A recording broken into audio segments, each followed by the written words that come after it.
These three friends were more than just roommates. They were like brothers. You could never pull them apart. They had like an unbreakable bond. But behind closed doors, trouble was brewing. That's when the experimenting started. Doing a certain drug can change people. And it would boil over in the most horrifying way. They discovered a shallow grave. There were repeated blows from blunt force trauma. There's blood splattered throughout the house. It's up to detectives to determine what triggered the bloodshed and who's to blame. He said it was self-defense. He killed them in cold blood. There was something deeper, that secret that was being kept from me. Who do I believe? It caught me so blindsided how crazy everything got.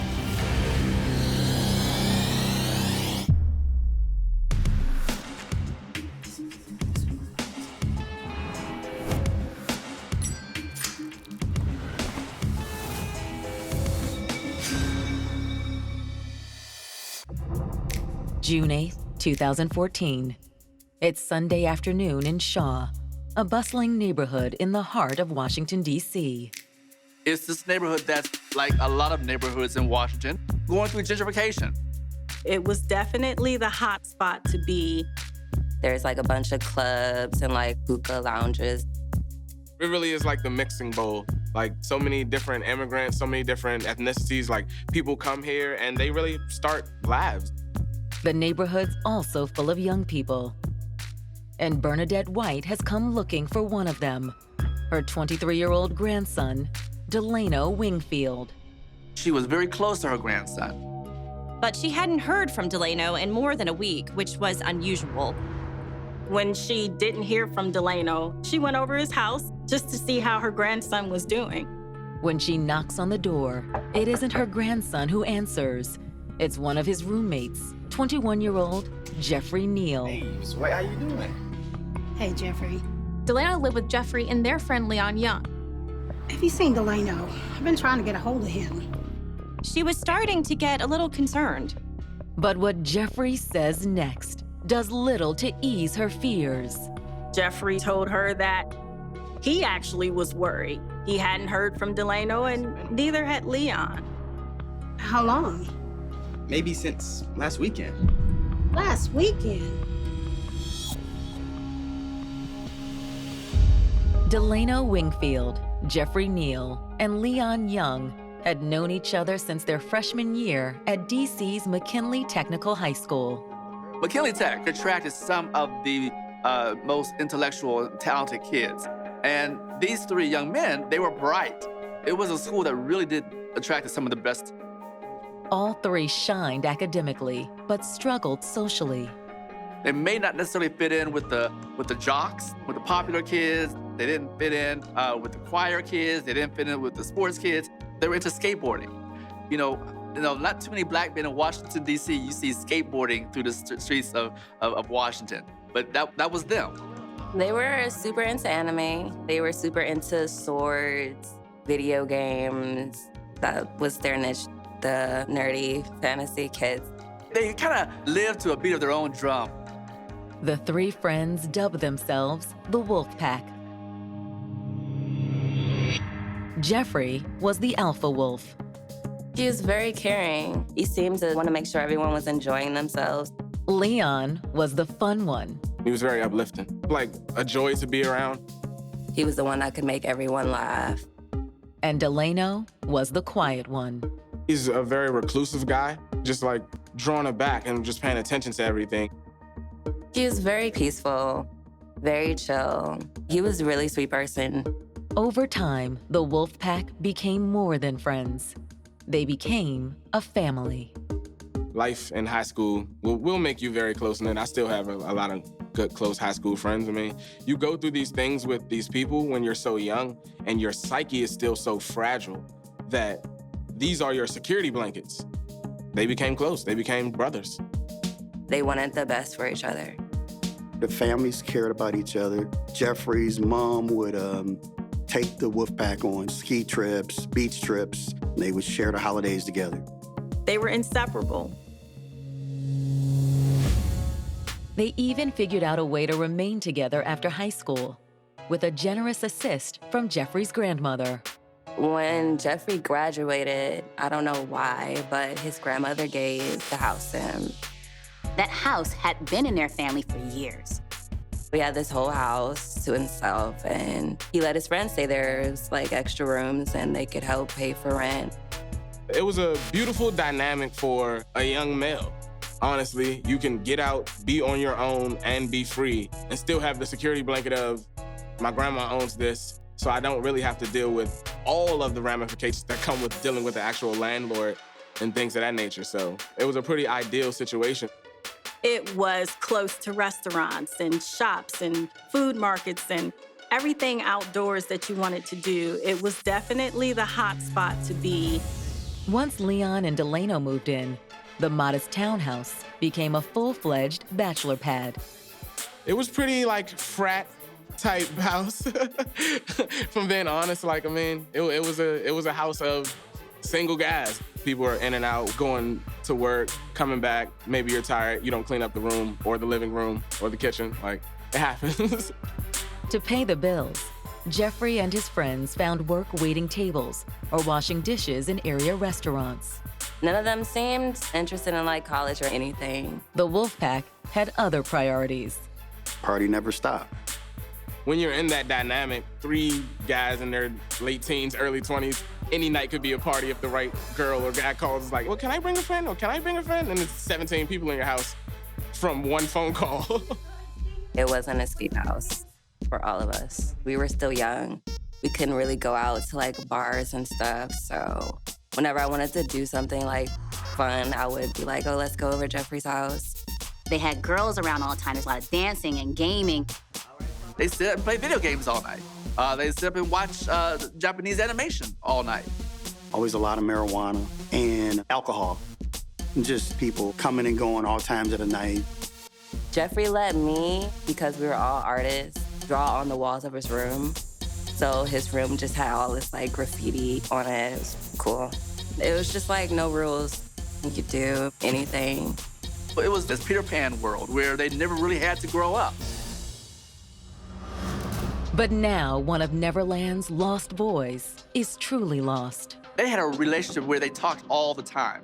The grandmother and Delano, they talked frequently. All of a sudden, she was trying to call him and couldn't get to him. And according to Jeffrey, he and Leon haven't heard from Delano either. You think something could have happened to him? I don't know. Oh, Lord. She believed something was wrong with her grandson. She was going to file a missing persons report. The disappearance of Delano Wingfield will pull back the curtain of a dangerous facade. There was drama day in and day out. He had odd behavior and violent behavior. He had definite anger management issues. And that became very dangerous.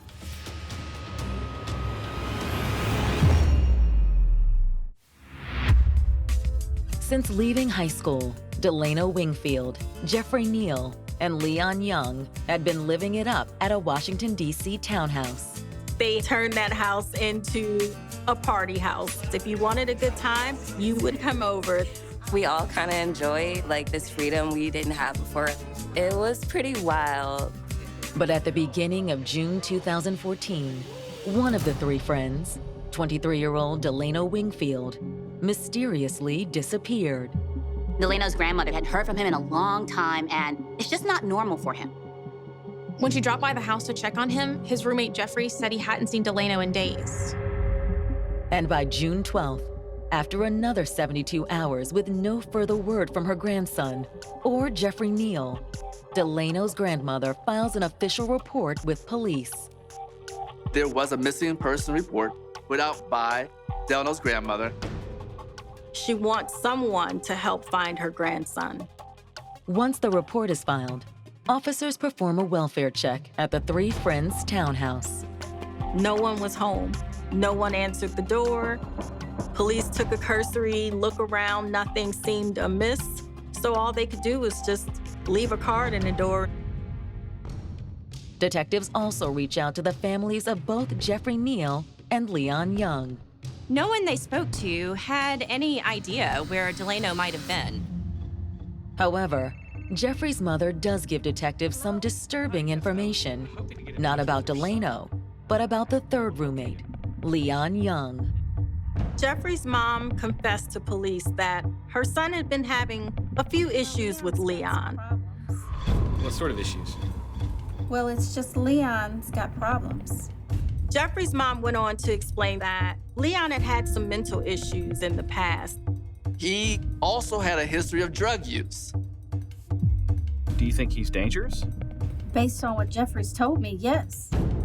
Jeffrey's mom explained to police that Leon could, on many occasions, become enraged and out of control and aggressive. Leon even pulled a knife on Jeffrey once. Really? Leon was the biggest anime fan. Like, he took it all the way. He had like the knives and the swords and stuff. Leon, in one of these rages, attacked Jeffrey with a knife. What's your problem, bro? Put the knife down. No. He went, as you say, just a little bit crazy. And Jeffrey had to end up disarming him.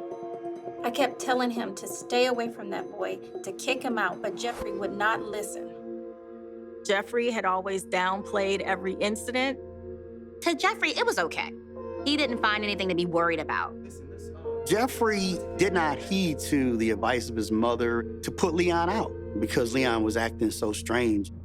In light of this new information, detectives wonder if they're now searching for two lost boys instead of one. Jeffrey's mom told police that it's been a few days since she heard from Jeffrey. If you hear from Jeffrey, would you please let him know we are trying to reach him? Oh, I will. Jeffrey's mom told the police that she was a little worried herself. She hadn't heard from Jeffrey in several days. Leon possibly could have harmed her son. Detectives can't rule out the possibility either. They definitely had a few red flags raised. Police asked Jeffrey's mom if she has a key to the Shaw residence. She says that she doesn't. My brother has a key, though. He had done maintenance over there quite a few times. She said she'd call her brother and ask him to meet detectives at the house. It's early evening when Jeffrey's uncle arrives at the townhouse. As soon as he enters the house, he immediately is hit by the worst stench he's ever smelled. Oh, Lord. Sickened by the smell, Jeffrey's uncle waits outside for detectives, who arrive a few minutes later. It smells awful in there. Sir, would you mind to wait out here, please? As soon as they're inside, detectives are sure they are dealing with a homicide. They could tell the smell was coming from the attic. So they pulled down the stairs and they climbed into the attic. There, hidden underneath an air mattress, detectives find the source of the odor. There's a dead African-American, naked young man in the attic. His face was covered in a plastic bag. But police could not identify whose body it was.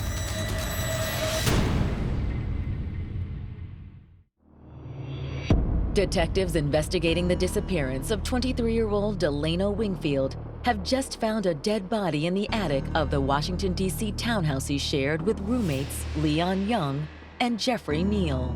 Detectives weren't sure if it was the missing man. His face was covered in a plastic bag. He was completely nude. This dead body looked to have been decomposing for a few days. In the beginning of June, not a good picture. In the stifling attic, detectives carefully remove the plastic bag from the victim's head, but are unable to determine his identity. There was severe blunt trauma to his head, his skull, everything, his face. No one knew who this young Black man was. While the coroner's crew removes the body from the attic, detectives head downstairs. They began looking for anything that might have linked to what happened in the attic. They don't have to go far. Inside Leon's bedroom, detectives find a horrific scene. Blood just everywhere. Obviously, this murder occurred here, in this room. detectives find more blood in Jeffrey's room. When police find blood spatter in 2 separate bedrooms, they're confused. They're wondering now exactly what happened. What kind of crime scene do they have? Was this an argument and it went from one room to the next? Finally, detectives find what they believe to be the murder weapon. They found a bloody hammer. If somebody is wielding a hammer, that means blood is going to be splattering. Alongside what detectives have learned from Jeffrey's mother, the clues at the scene suggest a possible scenario. Maybe after Delano's grandmother came to visit, Jeffrey had confronted Leon about the disappearance and things turned violent. Unsure of the dead man's identity and still unable to contact any of the 3 roommates, detectives begin digging into Leon's mental health history. It was found that Leon had just been hospitalized just a few weeks ago. Leon had been in the psych ward. There was a diagnosis of him being homicidal in nature. Leon had a lengthy history of mental illnesses or psychological breakdowns. He threatened at least the life and attempted to take the life of at least 3 people in the house at some point. And not long after his release, Delano disappeared. Detectives issue an APB for Leon Young. Police are wondering, did he murder the man that was found in the attic? Detectives still don't know just whose body was in the attic, but a surprise phone call the next day allows them to rule out one of the roommates. Police get a call from Jeffrey's mother. She tells them that her son, Jeffrey, is indeed alive, and he wants to talk. That afternoon, Jeffrey comes into the station. Detectives sit down with him, and Jeffrey tells them, "I'm glad you've got your notebook." Why is that? I got a story to tell y'all. Jeffrey tells police that the body they found in the attic is that of Leon Young. Leon? How do you know? Because I'm the one that killed him. He said that it was self-defense. According to Jeffrey, it had started as they suspected, after Delano's grandmother came by the house looking for him. And he attacked you? No, not then. Later that night, he walked past Leon's room. He saw Leon, stark naked, staring out the window. According to Jeffrey, he was holding a knife, too. Jeffrey thought he was having a mental health breakdown. Leon, are you okay? Jeffrey says when he asked Leon if he was okay, he turned around and blurted out something crazy. Leon actually yelled to Jeffrey that he killed Delano. What are you talking about? I killed Delano. I did it. Jeffrey tried to take the knife. Listen, man, give me the knife. No, give me the knife, man. Give me the. According to Jeffrey, Leon lunged at him. He got me right here. He showed him where his hand had been cut by Leon. He just kept coming at me. Jeffrey knew he had to defend himself. Jeffrey tells detectives that as he retreated, he noticed a hammer that Leon had left by the door. When he felt the hammer, he grabbed it, he raised it, he swung it at Leon's head, and it just grazed Leon. So you hit him again? Well, yeah. That second time, it hit Leon. It struck him clear in the head, and it was forceful enough that Leon fell to the floor. He said he hit him twice, 2 or 3 times. But it was enough. Leon! Leon! Jeffrey bent down and shook Leon, and that's when Jeffrey knew Leon was dead. However, after killing Leon, Jeffrey didn't call the police. He panicked. It was self-defense, but he believed he had to do some jail time. The only thing he could think to do was drag Leon's body to the attic. So you put the bag over his head? Yeah. He was bleeding very, very bad. But other than that, he was completely naked? Almost. Jeffrey told detectives that when Leon confronted him, that he was completely nude except for a pair of socks. Then, once the body was in the attic, Jeffrey had fled. He grabbed Leon's keys and he jumped in Leon's car and just hit the highway with no destination. He talked in terms of going to Mexico, but he went the wrong way. And he ended up in Florida. Jeffrey says that as he drove south alone, he'd eventually come to his senses. He knew he couldn't just leave his friend in the attic. He turned the car around. He went straight to his mom and asked if his mother could contact the police. But one question remains. Why would Leon kill Delano? Well, it's complicated. Jeffrey said that the wolf pack weren't just best friends. There was a love triangle between the boys.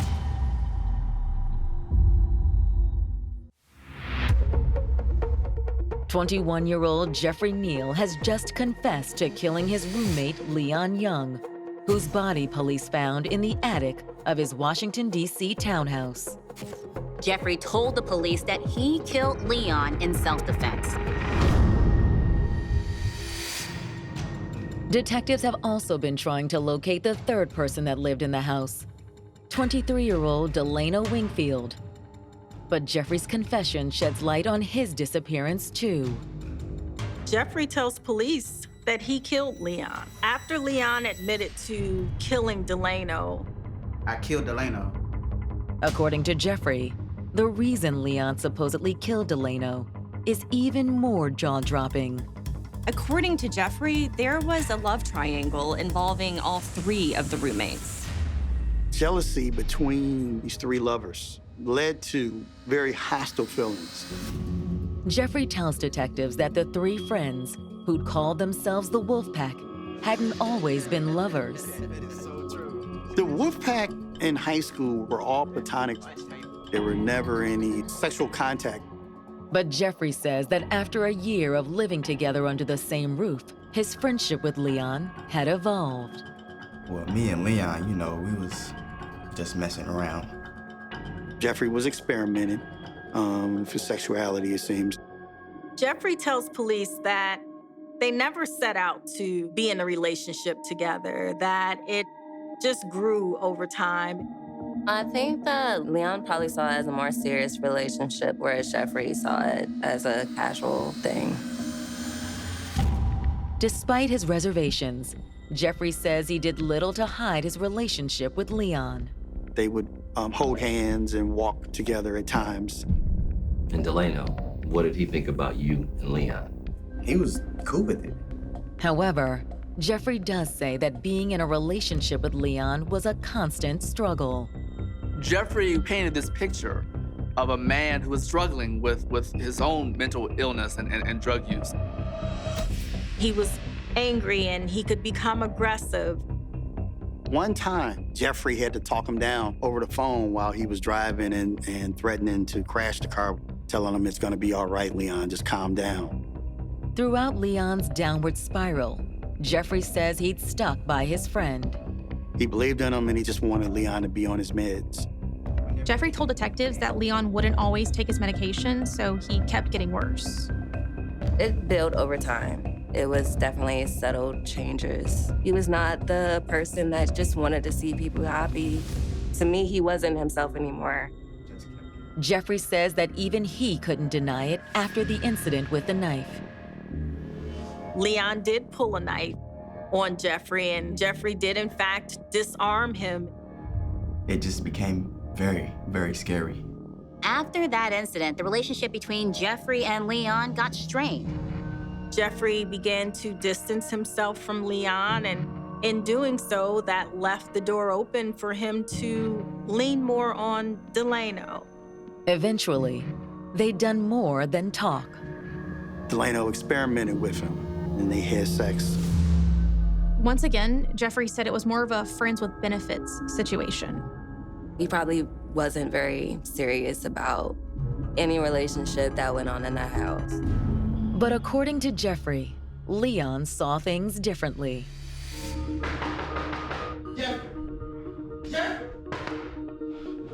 police talk to me. Tell me. What, man? Calm down. Be cool. I know what's going on. Leon was very controlling of Jeffrey. He didn't want Delano hanging out with his lover, Jeffrey. Does that explain Delano's disappearance? They had already found out about Leon's history of mental illness, and everything seemed to check out just as Jeffrey had said. However, there are a few things about Jeffrey's story that don't quite add up for detectives. They couldn't understand why there was blood in Jeffrey's bedroom. Although, considering all of the blood in Leon's room, it was quite possible that Jeffrey had tracked it into his own room. Maybe he was changing his clothes after the incident. Jeffrey's description of Leon's body is also puzzling. Jeffrey mentioned that Leon had been wearing socks, but when detectives found his body in the attic, he was barefoot. For the moment, detectives are willing to overlook the inconsistencies. Remember, this is a 21-year-old kid, and it just killed one of his best friends. Everything seems, in their eyes, legit. So that was enough for the police to let him go. Really? I can go? We'll be in touch. And if you hear anything about Delano, you'll let me know, right? He was very concerned Delano wasn't just his friend. Delano was also Jeffrey's lover. You'll be one of the first people we contact. But when detectives follow up with the Wolfpack's friends, they'll discover a secret about Jeffrey he'd rather have kept hidden. Leon wasn't the only one in the group who lashed out in anger before. No one ever suspected that either of them would have turned on the other. He hit him and kept punching him.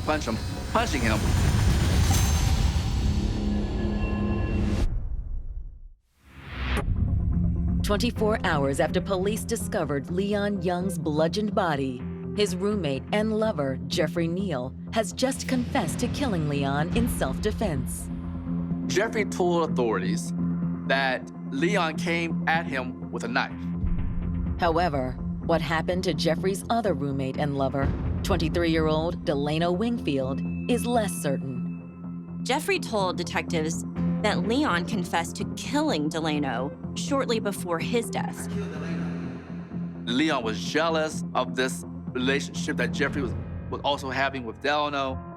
Given Leon's history of mental illness, detectives suspect Jeffrey may be right. You free to go? He had been let go after the initial interview by the police. The next morning, hoping to corroborate what Jeffrey told them, detectives begin the grim task of reaching out to the trio's friends who were shocked by the news of Leon's death. I didn't know what to think. It was devastating. They were like close friends. I never seen that coming. For some, the love triangle between the roommates is just as much of a shock. Leon liked this one girl named Tamaya. They was like, no, their sexual nature. I was like, I didn't know that they had a sexual relationship. However, other friends aren't so surprised. I picked up hints that they might have been, more than friends. One friend actually walked in on Leon and Jeffrey having sex.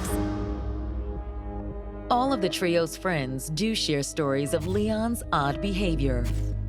Leon was doing weird things like painting the wall black in his bedroom. He was known to kick trees in Rock Creek Park into his fleet lead.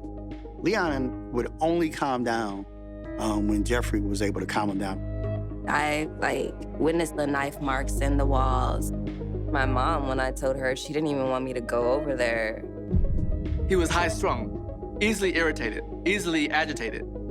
Friends tell detectives that Leon's drug use included PCP and only added to his instability. PCP was one of the drugs that Leon allegedly used. It made him different, made him lash out. Doing a certain drug can change your brain chemistry or your mood. Friends had also seen signs of Leon's aggression toward Jeffrey. When I saw Jeffrey, he had a black eye, apparently from Leon lashing out on him.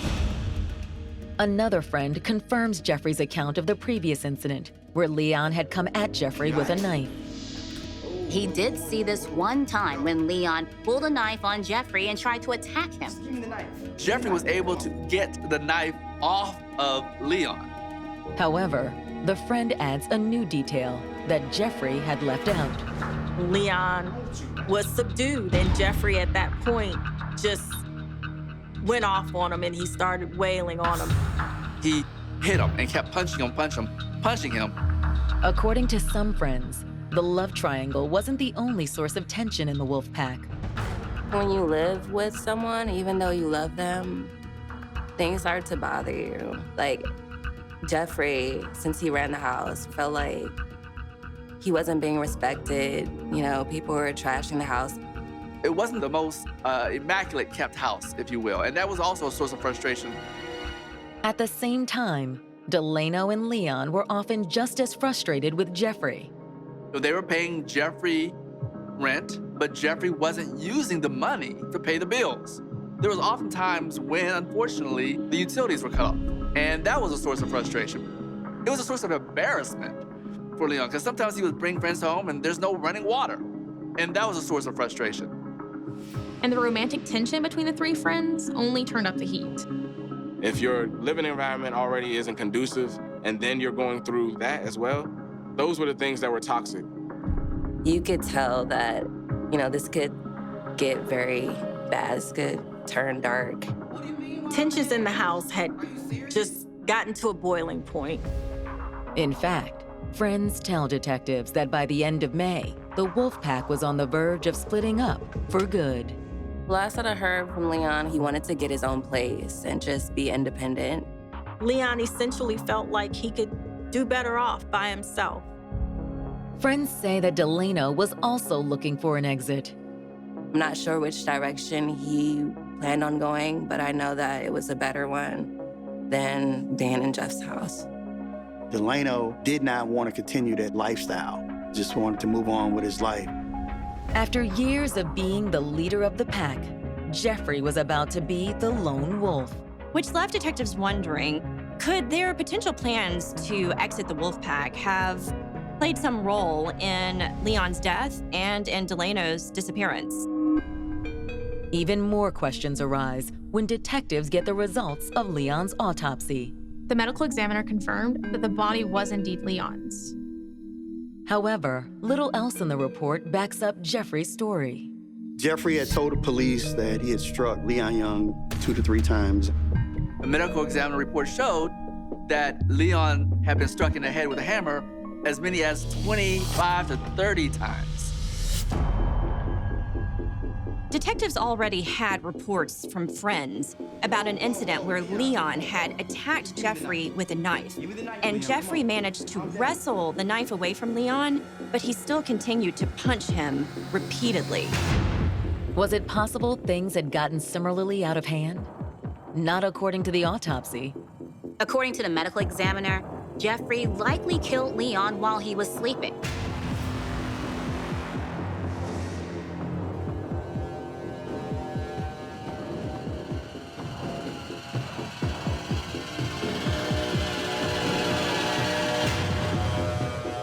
Hitting someone as many as 30 times is not self-defense. That's murder. But is Leon Jeffrey's only victim?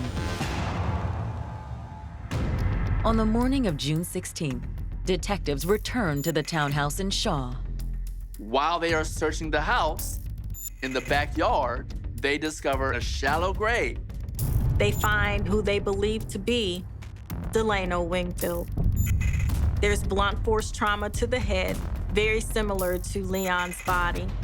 But unlike Leon, Delano isn't entirely naked. He was wearing socks. And the police were like, wait a minute. He talked about Leon having on socks, but it turned out that Delano had on socks.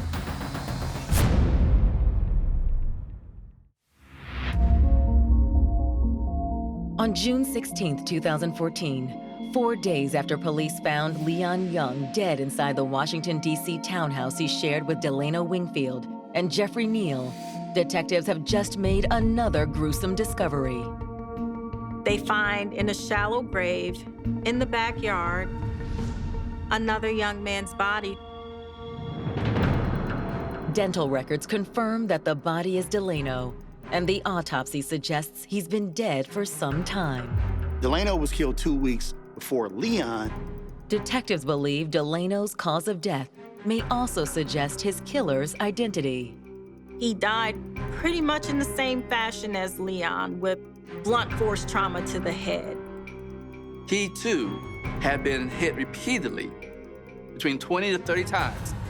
But for detectives, the biggest red flag is a simple pair of socks. When police found Delano's body, he was nude, but he was wearing socks. Jeffrey told the detectives that when he killed Leon, Leon was wearing socks. For Leon's body, he was barefoot. Had Jeffrey committed both murders and actually made the mistake of forgetting who wore the socks and who didn't? That was enough for the police to charge him to both murders. When detectives officially charged Jeffrey with both murders on June 17th, the news divides the Wolfpack's friends and families. I don't know his reasoning, but from what I can gather, it had to be that. It had to be the lover scorn. I don't want this situation to change. He didn't want to lose that, and he was willing to kill for it. Others remain convinced that Leon was the real danger. From what I know about Leon, it's easy for me to believe Jeffrey.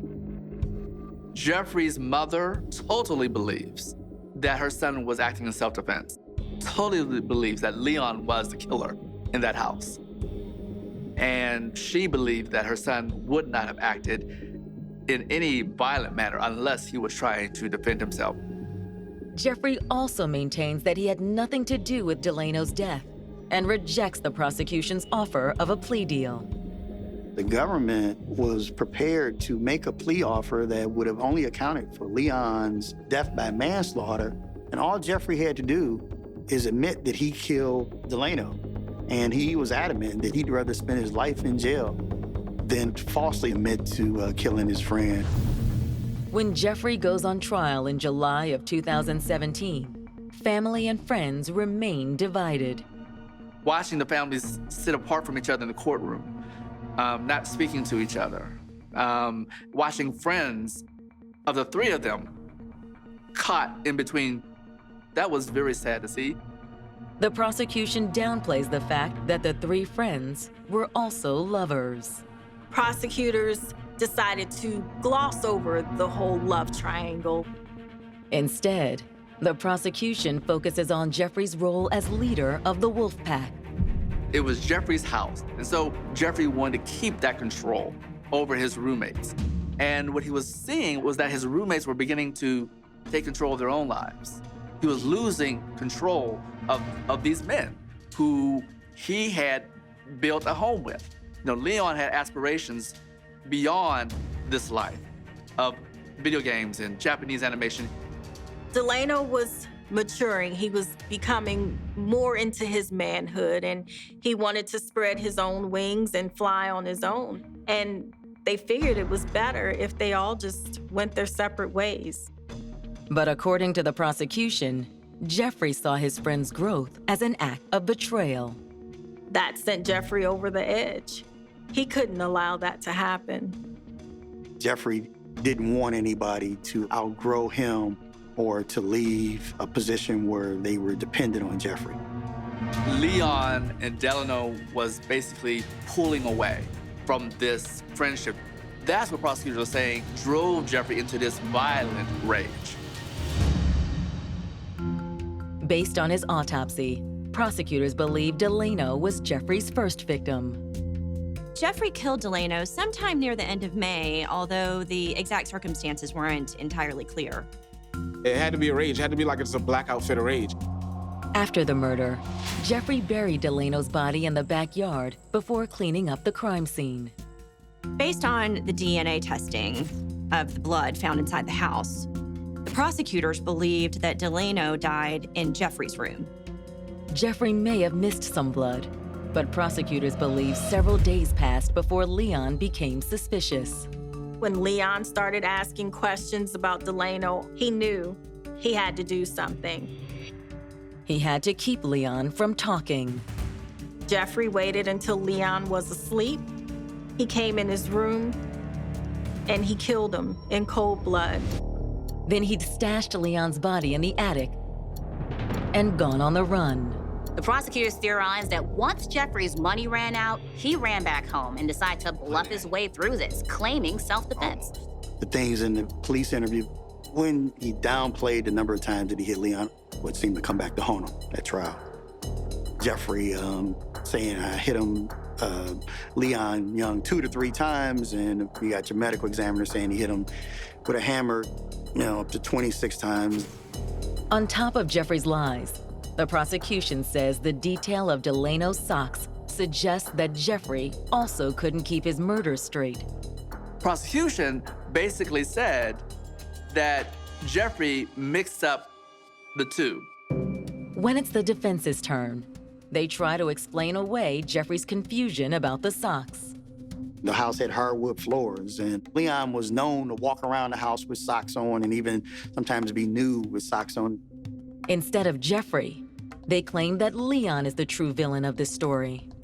The defense was that these 2 murders happened as a result of Leon in a jealous rage, that he is the one who killed Delano because he found out that Delano and Jeffrey Neal were also having sex. And according to the defense, Leon was in love with Jeffrey and didn't want anyone else to be with Jeffrey, and so he killed Delano. And according to the defense, Jeffrey was lucky not to suffer the same fate. We believe that Leon attacked Jeffrey consistent with his odd behavior and violent behavior that he exhibited for years.